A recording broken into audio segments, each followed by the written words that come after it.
क'क्राझार जिल्ला एबसुनिफ्राय दिनै नोंथांमोनखौ लिंहरनानै जोङो बेयाव फंनैसो बाथ्रा फोरमायनो थाखाय नोंथांमोनखौ लिंहरनाय जादों। जे मैयासो मोनसे इउटुब चेनेलाव जों नुनो मोनदों जनजाति सुरक्षा मन्चनि सासे बिबानगिरि दावराव देख्रेब नार्जारि बिथाङा मोनसे बाथ्रा रायखांदों जे देग्लायनि जे बिटिसि बिसायख'थि बे बिटिसि बिसायख'थियाव नमिनेसन जे नमिनेसन होनाय बियो जानानै थांबाय। दा बेयाव माखासे एसटि रिजार्भ कनस्टिटुयेन्सियाव एसटि नङै मानसिफ्रा नमिनेसन फाइल खालामदों होननानै बिथाङा रायखांदों। दा बेनि सायाव बबेबा डिसि अफिसाव थांनानै बिथांमोनहा अबजेक्सन खालामदों। बे बाथ्राखौ लानानै डिसि अफिसफोराव अबजेक्सन होनायखौ जोंबो मोजां मोनदों।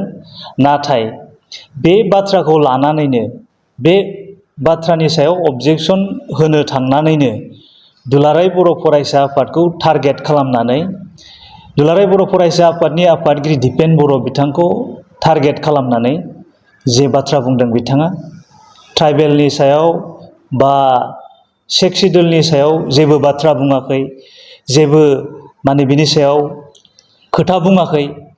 बेबायदि होननायासो बिथांनि मुल एजेन्डा बा मुल अबजेक्टिभ बादि जों मोनदों।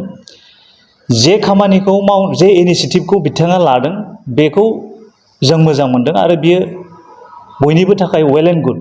नाथाय बेखौ बुंनो थांनायावनो बबेबा मोनसे आफादखौ दुलाराय बर' फरायसा आफादखौसो सोंखारिनो थांनाया बेयो जोंनि थाखाय मोजां जायाखै।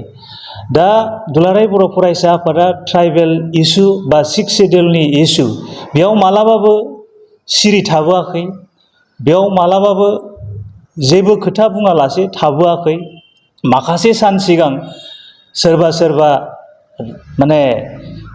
दलनि नेसनेल पार्टिफोरनि मानसिफ्रा जे बाथ्राफोरखौ बुंनानै जोंनि ओनसोलाव गुलाय गुजाय मोनसे थासारि लाबोनो नाजादोंमोन सिक्स सिडिउल आरो ट्राइबेल बेल एन्ड ब्लक बेखौ लानानै। दा बे टाइमावबो बे सिटुवेसनावबो दुलाराय बर' फरायसा आफादनिफ्राय स्ट्रं मोनसे अबजेक्सनखौ होबोदों, स्ट्रं माखासे स्टेटमेन्टफोरखौ होबोदों। बे बाथ्राखौ दावराव देख्रेबमोन बादिया नुसनदोंना नुसना बा बुजिदोंना बुजियाखै जोङो बेखौ मिथिस'नो हाया। बिथांमोनहा जे खोथाखौ लानानै जे मोनसे थांखिखौ लानानै हाबा मावनो थांदों बेखौ एरायनानै एबसुखौ सोंखारिनायासो बिथांमोननि आसल एजेन्डा जानायखौ जों नुनो मोनदों। खालि बे बिथिङावल' नङा, गुबुन गुबुन बिथिङावबो।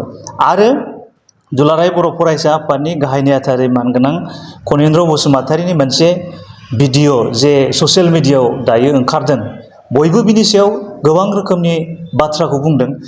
जे बिथाङा बुंदों दुलाराय बर' फरायसा आफादनि मावथि बिबानगिरिफोरखौ लानानै बेयाव मोनसे सावरायनाय जादोंमोन। जे सावरायनायाव आथिखालनि जे थासारि बा रियेलिटि बाथ्राफोरखौ बे जोंनि मावथिफोरनो फोरमायदों, जायखौ लानानै गुबुन गुबुन राजनिति हान्जाफ्रा गावबागावनि बेनिफिटनि थाखाय एबसुनि सायाव नंखाय बाथ्राफोरखौ बानसावनाय, नंखाय बाथ्राफोरखौ ससियेल मिडियायाव प्रसार खालामनाय, बे बाथ्राफ्राव जोंनि गोदान बिबानगिरिफ्रा मालाबा सानस्लाबनो हाया बा बे बाथ्राफोरनि सायाव एसे कनफिउस मालाबा जानो नागिरो। बे बाथ्राफोरखौ लानानै मोनसे क्लियार बाथ्राखौ बेयाव फोरमायनाय जादों। दा बेखौ लानानै सोरबा दावराव देख्रेबमोन बादि बुंनायखौ लानानै जोङो खुनु गोनो गोथो गैया बा गोनो गोथो जानांगौ दं होननानै जों साना।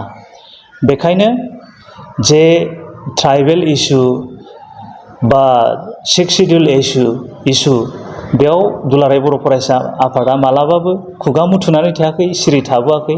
जे टाइमाव जे सिटुवेसनाव जे बाथ्राफोरखौ बुंनांगौ लाखिनांगौ बेखौ लाखिबोबाय थादों।